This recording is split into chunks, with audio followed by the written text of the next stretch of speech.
راستے نکھر گئے اور خوش نصیب ان کی راہ میں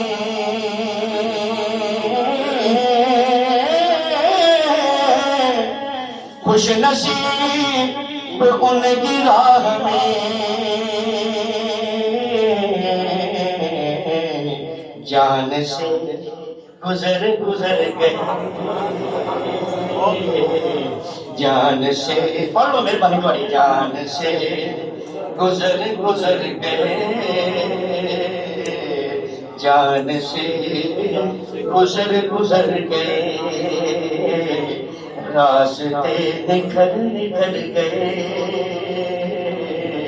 مصطفیٰ جدھر گئے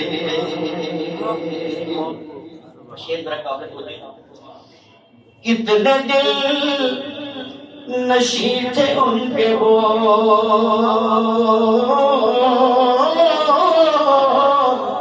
کتنے دل نشیں تھے ان کے وہ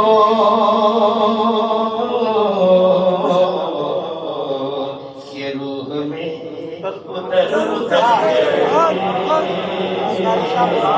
روح میں اتر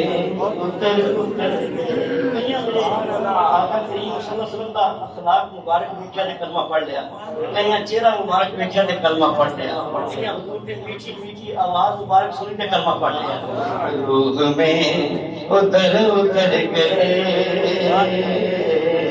روح میں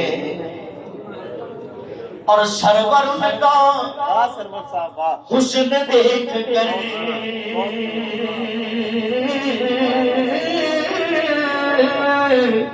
سرور کا حسن دیکھ کر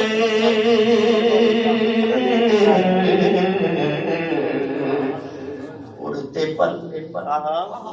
پل ٹہر گئے اڑتے پل پلو میرے بھائی بڑے اڑتے پل ٹہر گئے اڑتے پل ٹہر گئے راستے نکھر گئے مصطفیٰ جدھر گئے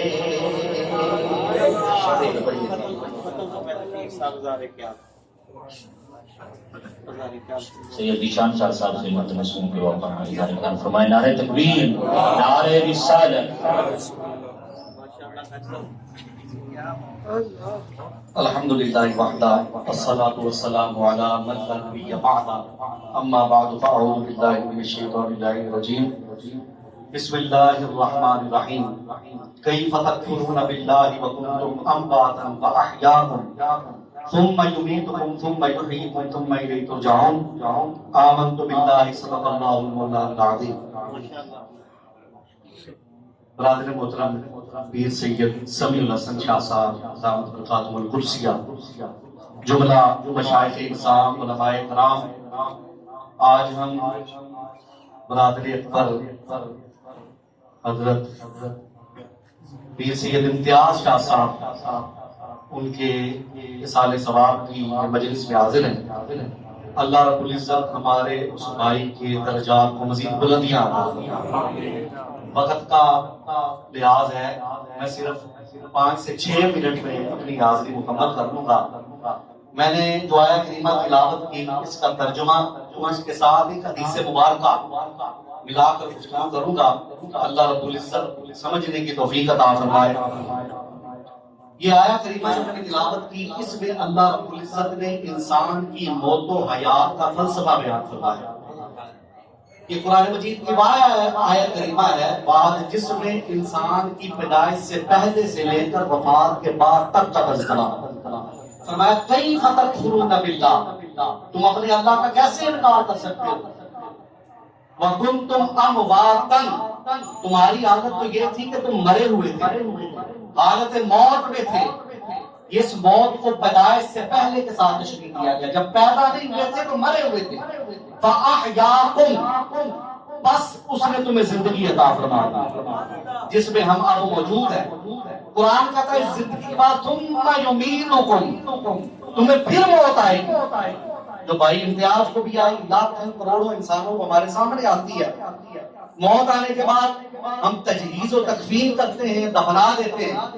دفنا دینے کے بعد قرآن کہتا ہے جس کی تم تدفین کرتے ہو، اب یہ گمان نہ کرنا کہ مرنے والا مٹی میں چلا گیا، مر گیا، بلکہ قرآن یہ کہتا ہے تدفین کرنے والے کو ثم یحییکم، قبر میں دوبارہ زندہ کر دیا جاتا ہے. اب قبر کی زندگی، سوال یہ ہے کیا ہر ایک کے لیے؟ قبر کی زندگی ہر ایک کے لیے ہے، مگر معاملہ ہر ایک کے ساتھ ایک جیسا نہیں ہوتا. اس کے ساتھ جو حدیث مبارکہ کو ملاؤں گا تو بات سمجھ میں آ جائے گی.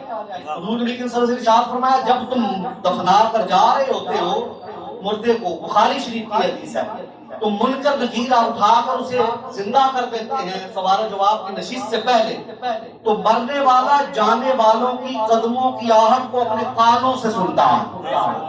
کیا ہوتا ہے؟ اپنے کانوں سے سنتا ہے. پھر سوال جواب ہوتے ہیں. آپ نے سن رکھا ہے قبر میں کتنے سوال ہوں گے؟ بولیے کتنے ہوں گے؟ قربان جائیں ہم کس عظیم اور محبوب اور اعلیٰ نبی کے امتی ہیں. سوال قبر میں ہونا ہے، امتی کا امتحان قبر میں ہونا ہے. مگر قربان جائیں آقا لجپال نے 1400 سال پہلے قبر والے سوال بھی عطا فرما دیا، جواب بھی عطا فرما دیا.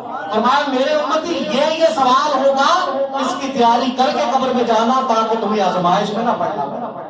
اب سوال کیا ہوں گے؟ پہلا سوال ہوگا من رب ہوگا. کیا ہوگا؟ تیرا رب. میں مختصر کر رہا ہوں، تیرا رب کون ہے؟ اگر قبر والا جواب دے دے گا تب بھی اگلا سوال، اگر جواب نہ دے سکے تب بھی اگلا سوال. اگر قبر والا کہے اللہ ربی، میرا رب اللہ ہے، تو دوسرا سوال ہوگا اچھا تو اللہ کو مانتا؟ اللہ کو تو ہندو بھی مانتے ہیں، اللہ کو عیسائی بھی مانتے ہیں، اللہ کو یہودی بھی مانتے ہیں.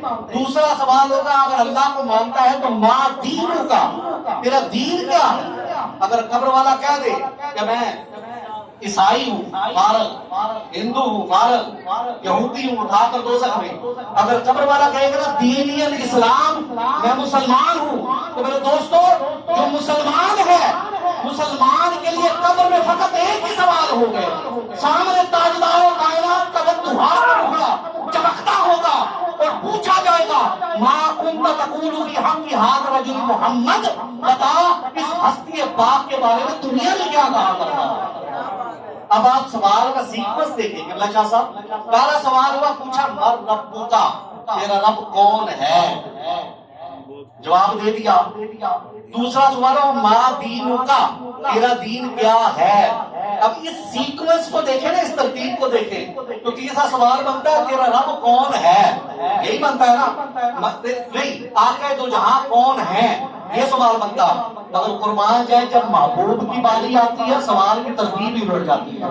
تو یہ نہیں پوچھا جائے گا، آغاز میں فرمایا تھا آج لے ان کی پناہ، آج مدد مانگ ان سے، کل نہ مانگیں گے قیامت میں اگر مان لیا. ادھر تو پتے لگ جائیں گے، ادھر تو سمجھ آ جائے گی کہ یہ کون ہے. پوچھا یہ جائے گا اب نہیں، بتا تب جب دنیا میں تھا، جب تیرے دل کی دھڑکنیں سلامت تھی، جب تیرے دھڑوں میں خون دوڑتا تھا، جب تیری یہ زبان چلتی تھی، بتا تب میرے محبوب کے بارے میں عقیدہ کیا رکھتا تھا. یہ سوال کیا جائے گا. بات کو ختم کرتے ہوئے آخری بات انتہائی اختصار کے ساتھ میں عرض کرتا چلوں، یہاں تو دو طبقات کا ذکر ہوا. ایک طبقہ وہ جو پہچان لے گا وہ جنت میں چلا جائے گا، جو معاذ اللہ نہ پہچان سکا اللہ رب العزت ہمیں بچا کر رکھے، آقا کی پہچان والوں میں کر دے. جو پہچان لے گا وہ جنت میں، جو نہ پہچان سکا وہ دوزخ میں. مگر صوفیاء نے امہات کتب تصوف میں، کیونکہ یہ سید زادے کے لیے اکٹھے ہوئے، نسبت والوں کی بات ہے. آخری بات ایک امہات کتب تصوف میں صوفیاء نے تیسرے طبقے کا ذکر کیا. کتنے؟ تیسرے طبقے کا. اور ان کے بارے میں کہا گیا جب ایک تیسرا طبقہ اولیاء کا طبقہ ہوگا، صوفیاء کا طبقہ ہوگا، قبر والے کو مجھ جیسا گنہگار بھی قبر میں جائے گا نصیب ہو گئی تو قبر والے کو داتا علی حجویری بھی تھے، بابا فرید الدین گنج شکر بھی گئے تھے، بڑے بڑے اولیاء، صوفیاء، اتقیاء، اصفیاء کو بھی قبر ملی۔ اب جب ان سے یہ تیسرا سوال کیا جائے گا، میں دعا کرتا ہوں میرے بھائی امتیاز شاہ صاحب کے ساتھ بھی یہی معاملہ ہوا، جب سوال کیا جائے گا نا ما کنت تقول فی حق ھذا الرجل محمد، بتا اس ہستی پاک کے بارے میں دنیا میں کیا کہا کرتا تھا۔ صوفیاء نے لکھا ہے، آقا دو جہاں خود پڑھ کر منکر نکیر کو روک کر یہ ارشاد فرمائیں گے لا تسألوا عنی ولکن اسألوا عنی، آؤ اے منکر نکیر اس سے مت پوچھو کہ میں کون ہوں، بلکہ مجھ سے پوچھو کہ یہ کون ہے۔ سبحان اللہ۔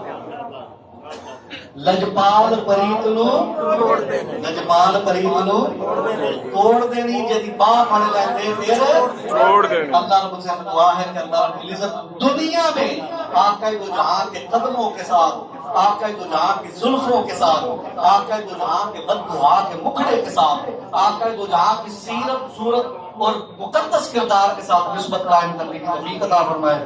وآخر دعوانا ان الحمد للہ رب العالمین۔